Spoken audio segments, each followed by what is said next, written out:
Así es, Willy. Tuvimos datos de inflación, por un lado, y después un anuncio muy importante del Banco Central.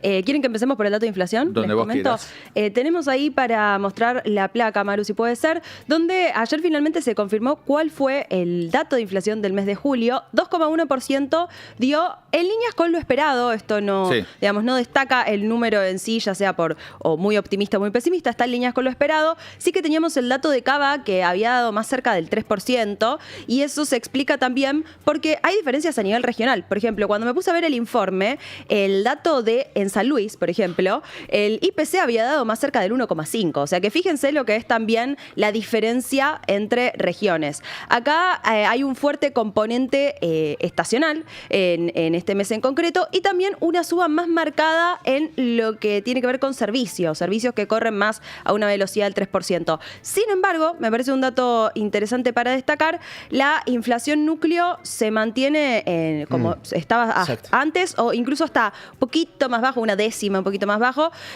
por debajo del 2,1%, lo cual te habla de cuál es la evolución de la inflación en el mediano plazo, sacando el ruido de precios estacionales y de regulaciones, ¿no? Así que bueno, esto en líneas con el dato de inflación, ahí cada uno después puede ver cada capítulo si está interesado en alguno en particular, y destaco uno que es, por ejemplo, prendas de vestir y calzado dando deflación una vez más, 1,3% de caída en precios, lo cual nos habla de que claramente sigue habiendo un reacomodo de precios relativos, ¿no? Precios que pueden bajar en este esquema, en este caso es prendas de vestir y calzados únicamente, y después otros que van corriendo a distintas velocidades todavía. Te comento ahora también lo del Banco Central. Dale.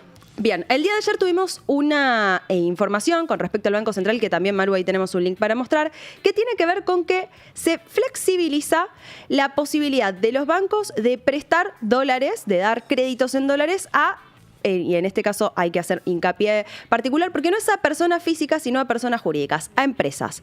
¿De qué se trata esto? Bueno, había una regulación que había quedado vigente, que surgió en la crisis del 2001 y como resultado de, obviamente, un momento de gran inestabilidad y preocupación, una regulación que restringía muchísimo a quienes se le podían otorgar créditos en dólares. En este caso, lo que hace el Banco Central es flexibilizar esa normativa. No es que ahora va a haber créditos en dólares disponibles para todos, sino que se flexibiliza un poco más el alcance y, por ejemplo, se van a poder prestar dólares, los bancos comerciales van a poder otorgar créditos en dólares a empresas que no sean exportadoras, es decir, a empresas que no necesariamente vendan su producto en dólares al exterior. Ahora bien, ¿cuál es la salvedad? ¿Qué entra acá? Bueno, un rubro que se comenta muchísimo es el rubro de la construcción. ¿Por qué? Porque es un rubro que está dolarizado, es un rubro que se maneja en dólares, que vende su producto en dólares, nada más que generalmente, salvo algunas excepciones, lo vende fronteras adentro, ¿no? Digamos, lo vende aquí a el comercio interno.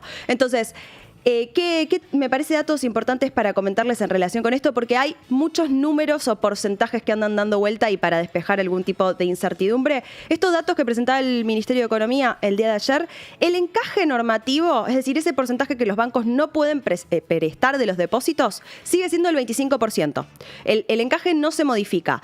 Ahora, anda dando vueltas este porcentaje del 15%, y para explicar la diferencia, que de hecho lo hablábamos con Santi fuera de aire para traérselos a ustedes, ese 15% hace referencia a esos dólares que se pueden prestar, como te decía, a empresas que tienen su actividad o en pesos o fronteras adentro, digamos, que no están exportando necesariamente.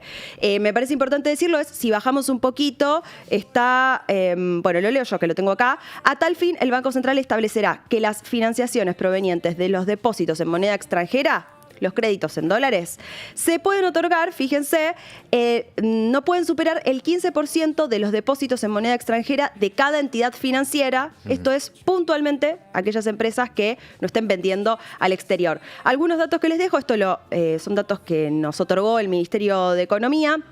También, como para tomar dimensión, los préstamos en dólares, la proporción de depósitos que fondea los préstamos en dólares, es decir, sabemos que en el último tiempo venimos escuchando, hay muchos más depósitos en dólares. ¿Cuánto es eso? Pasó del 26% al 61%. O sea, fíjense que hay una magnitud importante ahí de crecimiento que, al menos para generar más inversión y más actividad y más empleo no se estaba aprovechando, eran depósitos que estaban quedando ahí. Así que esto está debatido también entre distintos analistas a ver qué efectos puede llegar a generar, pero lo que dicen desde el equipo económico es se busca que con esta posibilidad de otorgar más créditos se genere obviamente más inversión, más actividad y esto repercuta en más empleo y en más generación de riqueza para el país. Bueno, ahí nos aclara Mirko, Santi, que AMD es tipo Intel, y la otra, la de la AMCL, es la fábrica de chips, ¿qué es? La holandesa. Es la AMD. Ok. Así que bueno, presentamos ya a nuestro invitado. Atención, banda streamera, un lujo tenerlo aquí. Rafael Rothman es investigador principal de Protección Social y Dirección Ejecutiva de CIPEC. Es licenciado en Economía de la UBA, magíster en Demografía Social en Luján y PhD en Demografía de la Universidad de California en Berkeley. Rafael, placer tenerte aquí. Al contrario, Willy, gracias por la invitación. No, es un gusto estar con ustedes. Un gustazo.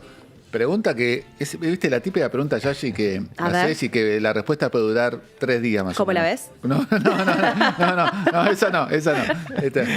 ¿Por qué la gente ahora no tiene hijos? ¿O tiene menos hijos? Tal cual, era obligada. 3 días y nos apuramos. No, a ver, es una mezcla de cosas. Principalmente hay un fenómeno de muy largo plazo que empezó hace 250 años en el mundo, hace 150 años en la Argentina, que a medida que pasa en todos lados, a medida que las sociedades se desarrollan, a medida que la economía mejora, a medida que tenemos más educación, que las mujeres tienen más derecho y más participación en la actividad económica, fundamentalmente a medida que cuidamos, protegemos y nos preocupa mucho más el bienestar de los chicos, tenemos menos hijos. Pasa en la humanidad, es razonable porque, te lo pongo en términos económicos, valoramos mucho más a nuestros chicos, el precio de nuestros chicos sube por decisión nuestra, y entonces tenemos menos. Hay una oferta, casi oferta y demanda pura, si querés, en ese sentido, ¿no? Ese es el principal factor que afecta en el mundo. Argentina, por algunas razones explicables y otras no del todo claras, viene en un proceso parecido al resto del mundo con esto, pero en lugar de venir en una declinación suave y gradual a lo largo de la historia, nosotros venimos bajando por escalera. Tenemos periodos de descenso brusco y periodos de estancamiento.